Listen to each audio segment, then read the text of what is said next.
વાસ્તવિકતા મેં પણ ખૂબ નજીકથી જાણી ખરેખર ખેડૂતોના નામે રાજનીતિ કેવી રીતે થઈ રહી છે, ખેડૂતોના નામે ક્યાંક ને ક્યાંક રાજકીય રોટલાઓ શેકાઈ રહ્યા છે. હું માનું છું ગુજરાતના ખેડૂતોના દેણા માફ થવા જોઈએ. સત્તામાં બેઠેલી ભાજપને પણ સંદેશ આપીએ છીએ ખરેખર ખેડૂતોના હિતમાં નિર્ણય લેવાવો જ જોઈએ કે માત્ર ગોપાલભાઈ ઇટાલિયા હોય કે એનું રિમોટ જેની પાસે છે એ મનોજભાઈ સોરઠિયા હોય, તો આ બે વ્યક્તિઓ છે કે ખરેખર ક્યાંક ને ક્યાંક રાજકીય રોટલા શેકવા માટે થઈ.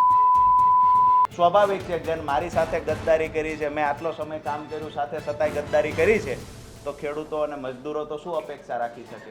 મારો ટાર્ગેટ આમ આદમી પાર્ટી નથી. આજ દિવસ સુધી હું કેજરીવાલજી માટે એક ખરાબ શબ્દ બોલ્યો નથી. આજ દિવસ સુધી અહીંયા રહેલા પ્રભારીઓ વિશે, ઈસુદાનભાઈ વિશે ખરાબ શબ્દ બોલ્યો નથી. રાજુ કરપડાને માત્ર આમ આદમી પાર્ટી છોડી અને તરત બદનામ કરવાની સૌથી વધારે કોઈએ કોશિશ કરી હોય તો આમ આદમી પાર્ટીના એક બે નેતા અને આમ આદમી પાર્ટીના ગુજરાત પ્રદેશના જે કાર્યકર્તાઓ, જે પ્રદેશનું જે સોશિયલ મીડિયાનું કામ સંભાળે છે, એ લોકોએ કર્યું છે ને એને સૂચના પ્રદેશના એક બે નેતાઓએ આપી છે. સમય આવે ચોક્કસથી તમામ પ્રકારના ષડયંત્રો, કરતૂતો, તમામ પ્રકારના મુદ્દાઓ પુરાવાઓ સાથે બહાર આવે. ગુજરાતના રાજકારણમાં અમુક મહિનાઓથી ઘણા બધા ફેરબદલો જોવા મળી રહ્યા છે. એમાં ખાસ કરીને હળદળની ઘટના પછી ખેડૂતોના મુદ્દે દરેક પાર્ટીઓ ક્યાંક ને ક્યાંક ખેડૂતોને આકર્ષવા માટે રાજકીય વાતો લઈ અને ખેડૂતોની વચ્ચે જઈ રહ્યા છે. હું જે પાર્ટીમાં હતો એ પાર્ટીમાં પણ મેં 5 વર્ષ ખેડૂતો માટે કામ કર્યું, સતત રાત દિવસ મહેનત કરી.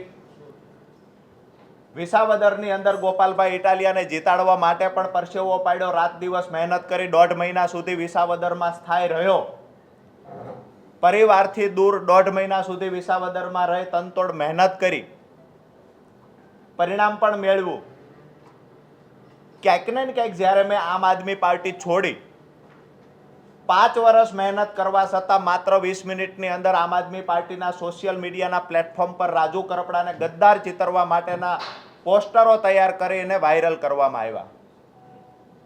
આમ આદમી પાર્ટીએ 20 જ મિનિટમાં જે 5 વર્ષ સુધી મહેનત કરી હતી એનો આભાર માનવાની જગ્યાએ રાજુ કરપડાને ખરાબ ચિતરવો, ખેડૂતોની વચ્ચે કેવી રીતે એને ખરાબ બતાવવા, આ પ્રયત્ન આમ આદમી પાર્ટી દ્વારા કરવામાં આવ્યા. દુઃખ તો ત્યારે થયું કે વિસાવદરની અંદર તનતોડ મહેનત કરી ગોપાલભાઈ ઇટાલિયાને જીતાડવા માટે પરસેવો પાડ્યો તો એ ગોપાલભાઈ ઇટાલિયા પણ મીડિયાની સામે 2 FIRની કોપી, 10 વર્ષ જૂના 2 કેસ હતા એના FIRની કોપી મીડિયાની સામે લઈને આવ્યા. રાજુ કરપડા પર તો આક્ષેપો કર્યા, રાજુ કરપડાના પરિવાર, ભાઈ, કાકા, પપ્પા, તમામ લોકો પર આક્ષેપો ગોપાલભાઈ દ્વારા કરવામાં આવ્યા. ક્યાંક ને ક્યાંક મને એવું લાગે છે 5 વર્ષ સુધી વફાદારીથી કામ કર્યા પછી રાજુ કરપડાને માત્ર આમ આદમી પાર્ટી છોડી અને તરત બદનામ કરવાની સૌથી વધારે કોઈએ કોશિશ કરી હોય તો આમ આદમી પાર્ટીના એક બે નેતા અને આમ આદમી પાર્ટીના ગુજરાત પ્રદેશના જે કાર્યકર્તાઓ, જે પ્રદેશનું જે સોશિયલ મીડિયાનું કામ સંભાળે છે, એ લોકોએ કર્યું છે ને એને સૂચના પ્રદેશના એક બે નેતાઓએ આપી છે. ક્યાંક ને ક્યાંક મને એવું લાગે છે ખેડૂતોનો જે મારી સાથેનો પ્રેમ હતો, આ પ્રેમની વચ્ચે દિવાલ ઊભી કરવા માટે ખોટું ષડયંત્રના ભાગરૂપે ખોટી રીતે રાજુ કરપડા ડરપોક છે, રાજુ કરપડા ડરીને ભાગી ગયા છે, રાજુ કરપડાને 56ની સાથી નથી, આવી વાહિયાત વાતો એ લોકો દ્વારા કરવામાં આવી જે લોકો માટે મેં તનતોડ મહેનત કરી હતી. મહત્વની વાત એ છે કે આમ આદમી પાર્ટી દ્વારા ખેડૂતોની વચ્ચે જવા માટે ક્યાંક ને ક્યાંક કિસાન બચાવો યાત્રા સૌરાષ્ટ્રમાં કાઢવામાં આવી. આ યાત્રાનો જે ફિયાસ્કો થયો છે એના પરથી દેખાઈ આવે છે ખેડૂતોએ આમ આદમી પાર્ટીથી મોઢું ફેરવી લીધું છે. હું પણ એ પાર્ટી સાથે વર્ષો સુધી રહ્યો. વાસ્તવિકતા મેં પણ ખૂબ નજીકથી જાણી ખરેખર ખેડૂતોના નામે રાજનીતિ કેવી રીતે થઈ રહી છે, ખેડૂતોના નામે ક્યાંક ને ક્યાંક રાજકીય રોટલાઓ શેકાઈ રહ્યા છે. મહાભારતની અંદર કૃષ્ણએ કહ્યું છે કે સત્તા માટે થઈ અને પોતાના કોઈ જો અન્યાયનો રસ્તો અપનાવે, સત્તા માટે થઈને ખોટા રસ્તે જો પોતાના જઈ રહ્યા હોય તો એની સામે પણ લડવું જોઈએ. આવું મહાભારતમાં કૃષ્ણએ અર્જુનને કીધું છે. અને હું એવું માનું છું કે મારા ખેડૂતોના નામે જ્યારે કોઈ રાજનીતિ કરી રહ્યા હોય ત્યારે ખરેખર વાસ્તવિકતા ખેડૂતોની વચ્ચે લઈ જવી જોઈએ. કોઈ પણ પાર્ટી ભૂતકાળમાં પણ ખેડૂતોના નામે ઘણી વખત રાજકીય પાર્ટીઓએ રોટલા શેક્યા છે. મને એવું લાગે છે કે આવનાર સમયમાં જેવી રીતે સુરેન્દ્રનગર જિલ્લાની અંદર ખેડૂતોને અભિપ્રાય લેવામાં આવ્યો, તમામ ખેડૂતોની એક વાત હતી કે રાજુ કરપડા જ્યાં જાય ત્યાં અમે એની સાથે છીએ. હું એવું માનું છું કે સુરેન્દ્રનગરના કાર્યક્રમો પછી જે સૌરાષ્ટ્રમાંથી ખેડૂતોના ફોન આવ્યા, ખેડૂત આગેવાનો મળવા આવ્યા, છેલ્લા 5 દિવસથી મેં તમામ જિલ્લાઓમાં આગેવાનો સાથે મીટિંગ કરી છે. એના પરથી ખેડૂત આગેવાનોને મળી અને એક નવો નિર્ણય લીધો છે કે અહીંયા આમ આદમી પાર્ટી ખેડૂતોના હિતની વાત કરે છે. એ જ આમ આદમી પાર્ટી અહીંયા દેણા માફીની વાત કરે છે. હું માનું છું કે ગુજરાતના ખેડૂતોના દેણા માફ થવા જોઈએ. સત્તામાં બેઠેલી ભાજપને પણ સંદેશ આપીએ છીએ ખરેખર ખેડૂતોના હિતમાં નિર્ણય લેવાવો જ જોઈએ. પણ આમ આદમી પાર્ટી અહીંયા દેણા માફ કરવાની વાત કરે છે તો પંજાબની અંદર શા માટે દેણું માફ થતું નથી? ગુજરાતમાં દેણા માફીની વાત છે. દેશના સૌથી વધારે જો ખેડૂતો પર દેવું હોય તો પંજાબમાં છે. બીજી વાત કે ચાવવાના અને દેખાડવાના જુદા જુદા હોય, આવું ના હોઈ શકે. પંજાબની અંદર શંભુ બોર્ડર પર કેન્દ્ર સરકારની સામે એમએસપીના મુદ્દે 13 મહિનાથી જે ખેડૂતો આંદોલન કરી રહ્યા હતા, રાત્રે એમની પર પંજાબ પોલીસ દ્વારા હુમલો કરવામાં આવ્યો, તંબુ તોડી નાખવામાં આવ્યા, દંડા મારવામાં આવ્યા, 700 થી વધારે ખેડૂતોને પૂરી દેવામાં આવ્યા જેલમાં. તો આમ આદમી પાર્ટીની સરકાર છે ત્યાં અહીંયા એમએસપીની વાતો કરવામાં આવે છે, ત્યાં એમએસપી મુદ્દે લડી રહેલા લોકો પર અત્યાચાર શા માટે? તો મારું સ્પષ્ટ માનવું છે ક્યાંક ને ક્યાંક તમામ રાજકીય પાર્ટીઓ ખેડૂતોનો હાથો બનાવીને ખેડૂતોનો ઉપયોગ કરતા હોય એવું લાગે છે. તો આવનાર દિવસોમાં એટલે કે આવતી 19 તારીખથી 24 તારીખ સુધી તુલસી શ્યામથી અમે કિસાન સંકલ્પ યાત્રાની શરૂઆત કરીએ છીએ. જે તુલસી શ્યામથી સાવરકુંડલા, સાવરકુંડલાથી અમરેલી, અમરેલીથી બગસરા ધારી, ત્યાંથી વિસાવદર, માળિયા હાટીના, કેશોદ, જામનગર, મોરબી, રાજકોટ, જસદણ થઈને સુદામડા ગામે 24 તારીખે સમાપન થશે આ કાર્યક્રમ. આ કાર્યક્રમ દરમિયાન ખરેખર ખેડૂતો માટે શું કરવું જોઈએ, ખેડૂતોના પડતર પ્રશ્નોનું નિરાકરણ કેવી રીતે લાવી શકાય, આગામી દિવસોમાં કોઈ પાર્ટી સાથે જોડાવું કે પછી ખેડૂતો માટે અલગ જ રણનીતિ તૈયાર કરીને અલગ રીતે મોરચો ખોલવો, આ તમામ બાબતે ચર્ચાઓ થશે, તમામ બાબતોના નિર્ણયો લેવાશે. આજ દિવસ સુધી કોઈ એવું માનતું કે ખેડૂતોનું સંગઠન નથી, ખેડૂત ક્યારે સંગઠિત થતા નથી અને જેવી રીતે મન ફાવે એવી રીતે રાજકીય પાર્ટીઓ ખેડૂતોનો ઉપયોગ કરી રહી છે. પરંતુ એમને કહીએ છીએ કે ગુજરાતના ઇતિહાસમાં ક્યારેય ખેડૂતોને સંગઠિત નહીં જોયા હોય એવી રીતે સૌરાષ્ટ્રના ખેડૂતો આવનાર દિવસોમાં સંગઠિત જોવા મળશે. આ કાર્યક્રમને સફળ બનાવવા માટે આપના માધ્યમથી અમુક ખેડૂત આગેવાનો, ખેડૂતો અને સામાજિક આગેવાનોને વિનંતી કરીએ છીએ કે અમારી પાસે કાળું નાણું નથી, અન્ય રાજ્યોમાંથી અમારી પાસે પૈસા નથી આવતા, અમે સામાન્ય પરિવારમાંથી આવીએ છીએ.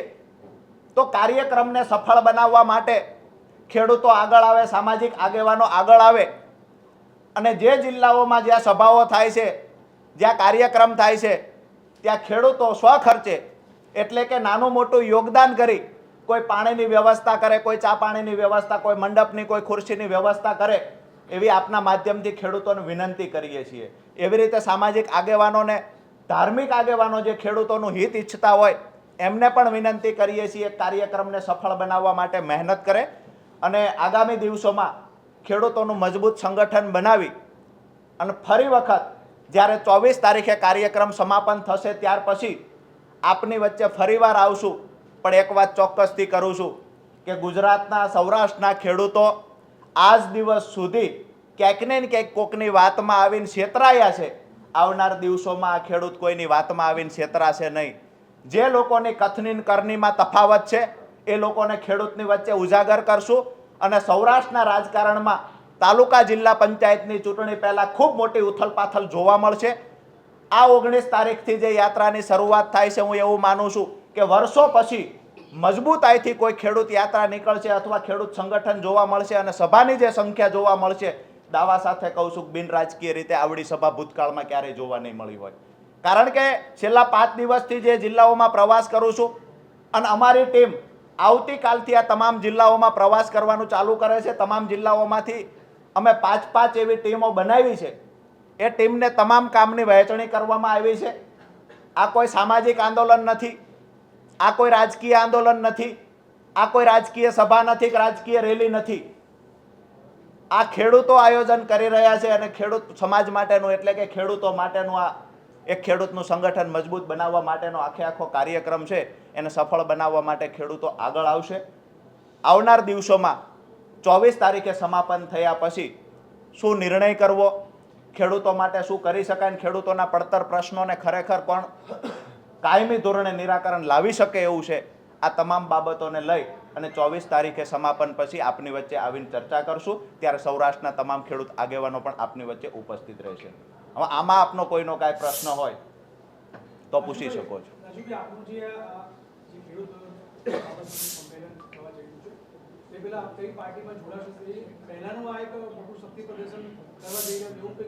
એક સ્પષ્ટતા એ પણ કરી દઉં કે આ કાર્યક્રમ દરમિયાન 11 એવી મોટી સભાઓ થશે ખેડૂતોની.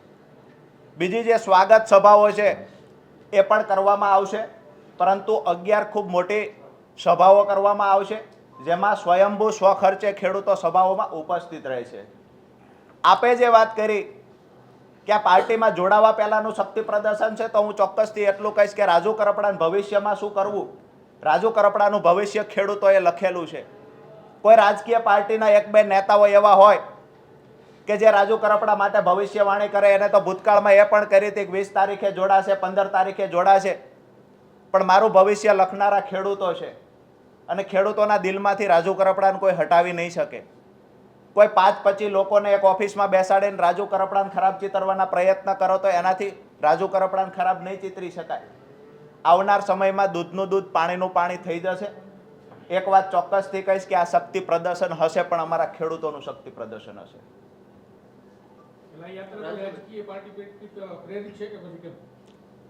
ચોક્કસથી આ યાત્રા જ્યારે ખેડૂત સંગઠિત થતો હોય છે અને બિન રાજકીય રીતે જ્યારે ખેડૂતોનું આયોજન થાય ત્યારે જે પાર્ટી છોડીને આવ્યા છીએ એ આક્ષેપ કરશે કે આ ફલાણી પાર્ટી પ્રેરિત છે, ફલાણી પાર્ટી પ્રેરિત છે, તો એ મિત્રોને એ પણ કહીએ છીએ કે અમારા ખેડૂતો કોણ કોણ આ ખર્ચ ઉઠાવે છે એનું લિસ્ટ જોતું હશે તો એનું લિસ્ટ પણ મળશે. આપના દ્વારા વિનંતી કરીએ છીએ કે આ યાત્રા સફળ બનાવવી એ તમામ સૌરાષ્ટ્રના ગુજરાતના ખેડૂતોની નૈતિક જવાબદારીના ભાગરૂપે આપ સૌ યાત્રામાં ઉપસ્થિત રહેજો. રાજુ કરપડા ઉપર 8 વર્ષ ખેડૂતો માટે લડ્યા પછી પણ, 5 વર્ષ આમ આદમી પાર્ટી માટે કામ કર્યા પછી પણ રાજુ કરપડાને ખરાબ ચિતરવા માટે એક ચોક્કસ પાર્ટીના અમુક લોકો કામ કરી રહ્યા છે. એની સામે રાજુ કરપડાની આબરૂ સાચવી રાખવી એ ખેડૂતોના હાથમાં છે. મને ભરોસો છે કે આવનાર સમયમાં સૌરાષ્ટ્રના ખેડૂતો યાત્રાને સફળ બનાવી અને આમ આદમી પાર્ટીના અમુક લોકો જે મને બદનામ કરવાની કોશિશ કરે છે એના ગાલ પર તમાચો મારવાનું કામ સૌરાષ્ટ્રના ખેડૂતો કરશે. તમારા તમામ નિવેદનોની અંદર ગોપાલ ઇટાલિયા ટાર્ગેટ કેમ હોય છે? આમ આદમી પાર્ટીમાં ગોપાલ ઇટાલિયા સર્વે સર્વા છે. એ વાતની પણ સ્પષ્ટતા કરી દઉં કે આમ આદમી પાર્ટી હું છોડીને આવ્યો છું. આમ આદમી પાર્ટીમાં મને નુકસાન કરવા માટે, મને બદનામ કરવા માટે, મને જેલમાં વધારે સમય રાખવા માટે કોઈએ કામ કર્યું હશે તો હું ચોક્કસ એ વ્યક્તિનું નામ વારંવાર લઉં છું. પણ મને એવું લાગે છે કે એ વાત મેં અગાઉ પણ કરી ચૂક્યો છું, એ વાતને વારંવાર રિપીટ ન કરવી જોઈએ. પણ જે મળદ મુસાળાની વાતો થઈ છે, જે 56ની સાતીની વાતો થઈ છે, જે રાજુ કરપડા જેને ડરપોક બતાવવાની કોશિશ થાય છે, રાજુ કરપડા આમ આદમી પાર્ટીમાં આવ્યા પછી જેને જેલના ડરથી ભાગી જવાની વાતો થઈ રહી છે, એ લોકોને કહીએ છીએ કે રાજુ કરપડા આમ આદમી પાર્ટીમાં આવ્યા પછી મેં ખેડૂતો માટે થઈ, આમ આદમી પાર્ટી માટે થઈ મારા ઉપર 4 કેસ થવા દીધા છે. ગોપાલભાઈ પર કેમ એક જ કેસ છે? મનોજ ચોરઠિયા 10 વર્ષથી છે, કેમ એક પણ કેસ નથી? ક્યાંક ને ક્યાંક મને બદનામ કરવા માટે માત્ર ગોપાલભાઈ ઇટાલિયા કામ કરે છે, તો સ્વાભાવિક છે કે મારો જવાબ ગોપાલભાઈ ઇટાલિયાને હશે. અન્ય નેતાઓએ રાજુ કરપડાની વેદનાને સમજી છે. અન્ય નેતાઓ રાજુ કરપડા પાર્ટીમાંથી ગયા એનાથી દુઃખ છે એમને, તો એ લોકો વિશે હું નથી બોલતો. પણ હું જેના કારણે ગયો છું, ખરેખર ગુજરાતના ખેડૂતોને કોઈ ગુમરાહ કરવાના પ્રયત્ન કરે છે તો સ્વાભાવિક છે કે વ્યક્તિનું નામ લઈશ. તો ખાલી ગોપાલભાઈ જ કેમ બોલે? આટલા વર્ષ તમે એની જોડે રહ્યા, તમે તમારા અનુભવ પરથી તમને શું લાગે, કારણ શું હોય છે? મને એવું લાગે છે કે ગોપાલભાઈનું ટાર્ગેટ કરવા માટે મેં વિસાવદરની ચૂંટણીમાં મારી વફાદારી નિભાવી, 5 વર્ષ પાર્ટી માટે વફાદારી નિભાવી. આમ આદમી પાર્ટીનું પ્લેટફોર્મ છોડ્યું 20મી જ મિનિટે રાજુ કરપડાને ગદ્દાર ચિતરવાનું કોઈએ કામ કર્યું હોય તો એ ગોપાલભાઈ ઇટાલિયા છે. તો સ્વાભાવિક છે કે મારી વાત એની સામે હશે. ક્યાંક ને ક્યાંક મેં વફાદારીથી કામ કર્યું છે, મન ખરાબ ચિતરી અને ગદ્દારીનું કામ જેને કર્યું છે એની પર મારા આક્ષેપો હશે. તમારા આક્ષેપો ભલે રહ્યા પણ એ ગોપાલભાઈ એકલા જ તમને કેમ ટાર્ગેટ કરે એવું મેં અગાઉ પણ મેં કહ્યું છે કે અહીંની વાસ્તવિકતા ઉપર સુધી પહોંચાડવાનું કામ રાજુ કરપડા કરતો. કેજરીવાલજીને નજીક રાજુ કરપડા ગયો ત્યારથી જ આ પ્રશ્નની શરૂઆત થયેલી. રાજુ કરપડા જેલમાં ગયા પછી મેં અગાઉ પણ કહ્યું છે, વારંવાર એ વાત રિપીટ કરવા નથી માંગતો. અમુક જે ડિટેલ જે હતી એ ક્યાંક ને ક્યાંક મારી જ પાર્ટીના હોવા છતાં મેં વિશ્વાસ મૂકીને અમુક કામની વહેંચણી જે કરેલી હતી કે અંદર ગયા પછી આટલું કામ કરવું, તો એમાં ક્યાંક ને ક્યાંક અંદર ગયા પછી વધારે સમય ફસાઈ રહે આ એક ષડયંત્ર પણ તૈયાર થયેલું. અમુક નેતાઓ એમાં ખુશ ના હોવા છતાં પણ એ નેતાઓનું ઉપજેલું નહીં. અને આજની સ્થિતિ એ ગુજરાતની અંદર હું તમે બધા જાણીએ છીએ. પરંતુ હું એકના એક વાત રિપીટ કરીશ તો મને એવું લાગે છે કે આમ આદમી પાર્ટી જ માત્ર ટાર્ગેટ હોય આવું લાગે. મારો ટાર્ગેટ આમ આદમી પાર્ટી નથી. આજ દિવસ સુધી હું કેજરીવાલજી માટે એક ખરાબ શબ્દ બોલ્યો નથી. આજ દિવસ સુધી અહીંયા રહેલા પ્રભારીઓ વિશે, ઈસુદાનભાઈ વિશે ખરાબ શબ્દ બોલ્યો નથી. ક્યાંક ને ક્યાંક જે માણસ ખરાબ કરી રહ્યા છે, જે માણસ ખરેખર માત્ર ને માત્ર રાજકીય રોટલા શેકવા માટે મીડિયાની સામે આવી મીઠી મીઠી વાતો કરી ગુજરાતના ખેડૂતોને, મજદૂરોને ગુમરાહ કરી રહ્યા હોય, સ્વાભાવિક છે કે જેને મારી સાથે ગદ્દારી કરી છે, મેં આટલો સમય કામ કર્યું, સાથે છતાંય ગદ્દારી કરી છે, તો ખેડૂતો અને મજદૂરો તો શું અપેક્ષા રાખી શકે.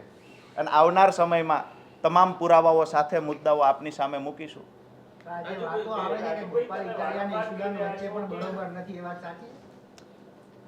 મને એવું લાગે છે કે હિસ્ટ્રી તમે તપાસશો, ઈસુદાનભાઈ પ્રમુખ બન્યા ત્યાર પછી 11 મહિના સુધી ગોપાલભાઈ ઇટાલિયા શા માટે એક પણ પાર્ટીના કાર્યક્રમમાં ન આવ્યા, આ તમે રેકોર્ડ ચેક કરશો તેના પરથી અનુમાન આવી જશે.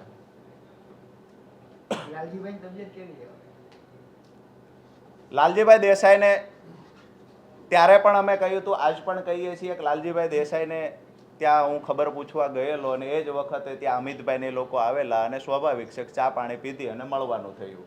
વિશેષ વાત કાંઈ ત્યાં થઈ નથી, કોઈ બીજી ચર્ચા રાજકીય થઈ નથી.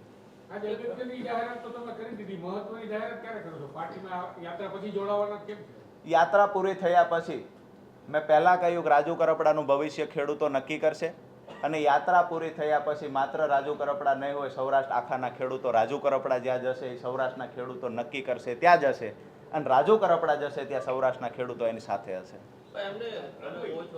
રાજકીય પાર્ટીમાં જવાની તમે વાત કરી રહ્યા છો, એની પહેલા તમે એવું કીધું કે કોંગ્રેસ હોય કે ભાજપ ખેડૂતો માટે કોઈ વાત નથી, એના માટે કોઈ કામ કર્યું નથી, તો એ પાર્ટીમાં કેમ જવાનું? મેં એ જ કહ્યું કે કોઈ રાજકીય પાર્ટીમાં જવાનો કાંઈ અત્યારે નિર્ણય લીધો નથી. પછીની વાતમાં એ છે કે અમારા ખેડૂતો નક્કી કરશે કે પાર્ટીમાં જવું કે અમારા ખેડૂતોની તાકાતથી સરકાર પાસે મજબૂરી, સરકારને મજબૂર કરીને કામ કરાવવું, આ ખેડૂતની તાકાત, ખેડૂતનું સંગઠન નક્કી કરશે. અને આવનાર સમયમાં મેં પહેલાં પણ કહ્યું, હજુ પણ રિપીટ કરું છું કે સૌરાષ્ટ્રમાં કોઈ એક કિસાન ખેડૂતોનું સંગઠન મજબૂત નહીં જોયું હોય એવડી મજબૂતાઈથી ખેડૂતો આગળ આવશે અને ખેડૂતોના કામ સરકાર પાસે કરાવશે. અને વિપક્ષ જો પ્લેટફોર્મ આપશે તો સ્વાભાવિક છે ખેડૂતો વિપક્ષના પ્લેટફોર્મ પરથી પણ સરકાર પાસેથી કામ કઢાવશે. જી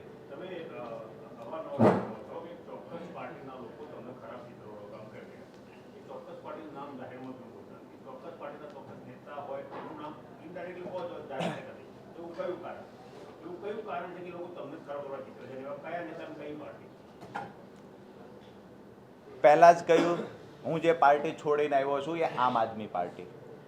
આમ આદમી પાર્ટીના ગુજરાત પ્રદેશના 1 થી 2 નેતાઓ એવા છે કે જે ખરાબ ચિતરવાના પ્રયત્ન કરે છે અને એનું કારણ હું તમને અગાઉ પણ આપ્યું, હજુ પણ આપું. મેં એમાં પણ નામ અગાઉ પણ આપ્યું છે, ફરીવાર આપ પૂછવા માંગો છો તો હું વારંવાર એ જ નામ આપું છું કે માત્ર ગોપાલભાઈ ઇટાલિયા હોય કે એનું રિમોટ જેની પાસે છે એ મનોજભાઈ સોરઠિયા હોય, તો આ 2 વ્યક્તિઓ છે કે ખરેખર ક્યાંક ને ક્યાંક રાજકીય રોટલા શેકવા માટે થઈ. વધારે વિશેષ મેં પહેલાં પણ કહ્યું છે, અત્યારે પણ કહું છું, જેટલું પણ હું વધારે બોલીશ તો મને એવું લાગે છે કે આમ આદમી પાર્ટીના રાષ્ટ્રીય 1-2 નેતાઓનું જે હું હજુ સુધી સન્માન કરું છું એને નુકસાન ન પહોંચે એટલે આમની કરતૂતો હું બહાર લાવવા માંગતો નથી. બાકી 27 તારીખે ખેડૂતો છૂટતા હતા. 31 તારીખનો કાર્યક્રમ સફળ બનાવવા માટે, સહાનુભૂતિ લેવા માટે 27 તારીખે ખેડૂતોને છૂટવા દેવામાં નથી આવ્યા. 27 તારીખે વકીલ ન રાખવાનું કારણ પણ એ જ હતું કે 31 તારીખનો કેજરીવાલજીનો સુદામડાનો કાર્યક્રમ સહાનુભૂતિ સાથે સફળ થઈ શકે. રાજુ, તમે હાલ એક વાત કરી, હજુ કેટલાક નેતાઓના નામો જાહેર કરવા નથી માંગતો કેન્દ્ર નેતાઓ. જો તમે જાહેર હિતની વાત કરતા હો કે ખેડૂતની વાત કરતા હો તો ઉપરના બે નેતાઓના નામ જાહેર કેમ નથી કરતા? મેં 2 નેતાઓના નામ જાહેર કર્યા છે. ઉપરના બે નેતાઓની વાત કરી તમે, હજુ બે નેતાઓ એવા છે કે હું નામ જાહેર કરી શકું છું. કેન્દ્રના બે નેતાઓના નામ તમે નામ ને મેં એ કીધું કે કેન્દ્રના રાષ્ટ્રીય એવા 2 નેતાઓ છે જેનું સન્માન કરું છું. કોઈ વિષય એવો નથી. મેં પહેલા પણ કહ્યું કે કેજરીવાલજીનું હું સન્માન કરું છું. અહીંયા જે પ્રભારી છે એના વિશે હું ટીકા ટિપ્પણી નથી કરતો, એમનું પણ સન્માન કરું છું. મેં ક્યારેય એવું નથી કર્યું કે કેજરીવાલજી વિશે હું ખરાબ બોલ્યો છું. ક્યારેય એવું નથી કીધું પ્રભારી વિશે ખરાબ બોલ્યો છું. વાત એ છે, એ વાત ચોક્કસથી કરીશ કે અહીંયા દેણા માફીની વાત થાય છે તો પંજાબમાં કેમ 1 રૂપિયો દેણું માફ નથી થતું? 50,000 રૂપિયા પ્રતિ હેક્ટર આપવાની વાત કરી, પણ કેટલા હેક્ટરમાં આપ્યા છે? 500 કરોડથી અંદર તો એ રકમ પૂરી કરી દેવામાં આવી છે. માત્ર ને માત્ર 200 ખેડૂતને લાભ આપીને આપણે એવું કહીએ કે અમે 50,000 રૂપિયા, તો આ વાત રાજકીય છે. મારી વાત ખેડૂતોની હશે. આપણે અહીંયા એમએસપીની વાત કરીએ છીએ અને પંજાબમાં એમએસપીની માંગ કરનારાને આપણે કેમ દંડા મારીએ છીએ? મારી વાત એ છે કે એમએસપી ખરેખર કાયદો બનવો જ જોઈએ. મારી વાત એ પણ છે કે ખેડૂતોના દેણા ખરેખર માફ થવા જોઈએ. ભાજપની સરકાર હોય તો એની સામે પણ વાત મૂકવી જોઈએ, આમ આદમી પાર્ટીની સરકાર હોય તો એની સામે મૂકવી જોઈએ, કોંગ્રેસની સરકાર હોય તો એની સામે પણ મૂકવી જોઈએ. વાસ્તવિકતા એ છે કે પંજાબમાં પણ તમે આ માંગતા નથી. પંજાબમાં કોઈ માંગે તો એ ખેડૂતોને મારો છો. ગુજરાતમાં તમે એ ડિમાન્ડ કરો છો. તો ખરેખર ખેડૂતોને ગુમરાહ કરવાનું જે કોઈ કામ કરતા હશે તો એને ખુલ્લા પાડવાનું કામ કરીશું અને ખેડૂત સંગઠન મજબૂત બનાવી આવનાર દિવસોમાં ખેડૂતોના મુદ્દે નિર્ણય લેશું. રાજુભાઈ, તમે કીધું કે હજુ વધુ પડતી જે કરતૂતો છે બહાર પાડી શકું એમ છું, તો કેમ બહાર નથી પાડતા? ચૂંટણીમાં ગોળ ભાગવાનો પ્રયાસ થાય. સમય આવે ચોક્કસથી તમામ પ્રકારના ષડયંત્રો કરતૂતો, તમામ પ્રકારના મુદ્દાઓ પુરાવાઓ સાથે બહાર આવશે. અને આ જે કરતૂતો છે જનતાના અહિત માટેની કરતૂતો છે. ક્યાંક ને ક્યાંક હું માનું છું કે તમે એક રાજ્યમાં જ્યાં તમારી સરકાર છે ત્યાં તમે ખેડૂતના હિતમાં નિર્ણય નથી લેતા. નહીં, કરતૂતો વ્યક્તિગત કરતૂતો, જેમ ગોપાલ વ્યક્તિગત કરતૂતોમાં સીધી વાત છે કે કેજરીવાલજીની નજીક જનારા જે પણ નેતાઓ હશે એને જાણી જોઈ ખતમ કરવાની કરતૂતો 1-2 નેતાઓ કરે છે. એના મેં વારંવાર નામ આપ્યા છે. તમે પીસીની શરૂઆતમાં કીધું કે બીજા રાજ્યોમાં પૈસા લાવે એવા અમારી પાસે નથી અમુક પાર્ટીઓ, તો કઈ પાર્ટી? હું એવું કહીશ કે કોઈ પણ યાત્રા કરવા માટે જે પૈસા આવતા હોય છે તે અમારી પાસે સ્વાભાવિક છે. પૈસા ખેડૂતોના પૈસે, ખેડૂત આગેવાનો, સામાજિક આગેવાનોના ખર્ચથી અમે કરી શકશું. અમે એવા લોકો નથી કે અમે મોટી મોટી બસો મૂકી શકશું, માત્ર 5 લોકો આવે તેમ છતાંય બસના ખર્ચ આપી શકશું. અમે એવા લોકો નથી કે આખા ગુજરાતમાંથી કાર્યકર્તાને ભેગા કરવા માટે કરોડો રૂપિયાનું ફંડ વાપરી શકશું. સ્વાભાવિક છે કે જે લોકો, જે રાજકીય પાર્ટીઓ છે, રાજકીય પાર્ટી કોઈ પણ હોય, રાજકીય પાર્ટી કાર્યક્રમ કરે છે તો સ્વાભાવિક છે કે એને બહારથી ફંડ આવતું હોય છે. જ્યારે ખેડૂતના કાર્યક્રમ કરતા હોઈએ ત્યારે ખૂબ ફંડની અછત ઊભી થતી હોય, એટલે જ મેં મીડિયાના માધ્યમથી ખેડૂત આગેવાનોને, ખેડૂતોને વિનંતી કરી છે, સામાજિક આગેવાનોને વિનંતી કરી છે કે આ ખર્ચ બાબતના તમામ પ્રકારે સહયોગ આપવાની કોશિશ કરવામાં આવે.